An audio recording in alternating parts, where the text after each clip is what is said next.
ప్రపంచ క్రికెట్లో ఇంగ్లాండ్కు గట్టి జట్టు అని పేరుంది.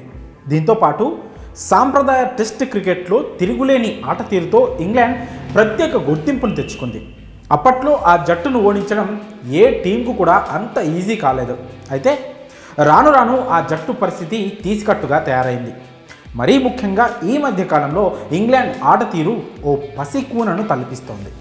ఆ ఇద్దరు లేకుంటే బ్రిటిష్ జట్టు అంత డొల్లేనా అంటూ నెటిజన్లు కూడా కామెంట్ చేసే రేంజ్కి దిగజారిపోయింది. శ్రీలంకతో జరిగిన 3 టెస్ట్ మ్యాచ్ల సిరీస్ను ఇంగ్లాండ్ 2-1తో గెలుచుకుంది. ఇక ఈ సిరీస్లో స్టార్ బ్యాటర్ జో రూట్ తన సూపర్ బ్యాటింగ్తో అలరించాడు. సిరీస్ గెలవడంలో కీలక పాత్ర పోషించాడు. అయితే శ్రీలంకపై సిరీస్ గెలిచినప్పటికీ ఇంగ్లాండ్ డౌన్ఫాల్ మొదలైందని కొందరు అభివర్ణిస్తున్నారు. అదేంటి, బాగా ఆడితేనే కదా సిరీస్ గెలిచేది అని కొందరు సందేహం వ్యక్తం చేస్తున్నారు.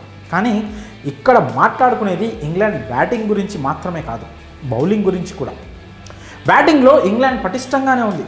కెప్టెన్ ఓలీ పోప్, రికార్డుల వీరుడు జో రూట్తో పాటు బెన్ డకెట్, హ్యారీ బ్రూక్లు ఉన్నారు. అయితే బౌలింగ్ విషయానికి వచ్చేసరికి ఆ జట్టు తేలిపోతున్నట్లుగా అనిపిస్తోంది. James Anderson, Stuart Broad England pace bowling దళానికి వీరిద్దరూ దశాబ్ద కాలానికి పైగా నాయకత్వం వహించారు. వీరిద్దరూ జట్టులో ఉంటే ప్రత్యర్థి బ్యాటర్లకు ఓ పక్క వణుకు పుట్టాలి. మరీ ముఖ్యంగా జేమ్స్ ఆండర్సన్ స్వింగ్ను ఎదుర్కోవడం సచిన్ లాంటి దిగ్గజ బ్యాటర్కు కూడా సవాలే. మరోవైపు స్టూవర్ట్ బ్రాడ్ సైతం తన పేస్ బౌలింగ్తో అపోజిట్ టీంకు చుక్కలు చూపించేవాడు. ఇక సొంత గడ్డపై ఈ ద్వయం పూనకాలు వచ్చినట్లుగా చెలరేగిపోయేవారు. ఇలాంటి స్టార్ పేసర్లు క్రికెట్ కెరియర్కు వీడ్కోలు పడడంతో ఒక్కసారిగా ఇంగ్లాండ్ జట్టు బౌలింగ్ విభాగంలో శూన్యం ఏర్పడింది. మార్క్వుడ్ లాంటి ఫాస్ట్ బౌలర్లు వచ్చినప్పటికీ వీరిని రీప్లేస్ చేయలేకపోయారు. 2023లో బ్రాడ్ రిటైర్మెంట్ ప్రకటించగా ఆండర్సన్ ఇటీవలే గుడ్ బై చెప్పాడు. బ్రాడ్ 167 టెస్టుల్లో 604 వికెట్లు, ఆండర్సన్ 188 టెస్టుల్లో 704 వికెట్లు పడగొట్టారు.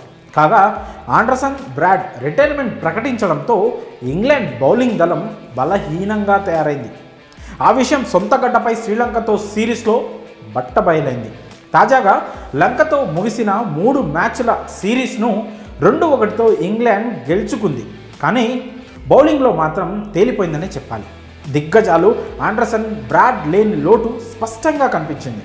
క్రిస్ వోక్స్, గస్ అటింగ్సన్, షోయబ్ బషీర్, జోష్ హల్ లంక బ్యాటర్లను సొంత గడ్డపై కట్టడి చేయలేకపోయారు. మరీ ముఖ్యంగా చివరి టెస్ట్లో లంక ఓపెనర్ నిశాంక ఇంగ్లాండ్ బౌలర్లను ఒతికారేశాడు. ఇక బ్రిటిష్ బౌలర్లు వికెట్లు తీసినప్పటికీ సొంత గడ్డపై వారు చెలరేగాల్సిన రీతిలో చెలరేగలేదు. అదే ఆండర్సన్, బ్రాడ్ ఉంటే వేరే విధంగా ఉండేదని క్రికెట్ లవర్స్ కామెంట్ చేస్తున్నారు. దాంతో జట్టులో ఈ ఇద్దరు దిగ్గజ బౌలర్లు లేకుంటే ఇంగ్లాండ్ పసికూనేనా అంటూ సోషల్ మీడియా వేదికగా రాసుకొస్తున్నారు. అయితే శ్రీలంక లాంటి జట్టునే సొంత గడ్డపై ఎదుర్కోలేకపోయిన ఇంగ్లాండ్ ఇక ఇండియా, ఆస్ట్రేలియా లాంటి జట్లను ఎలా ఢీకొంటుంది అంటూ చెప్పుకొస్తున్నారు.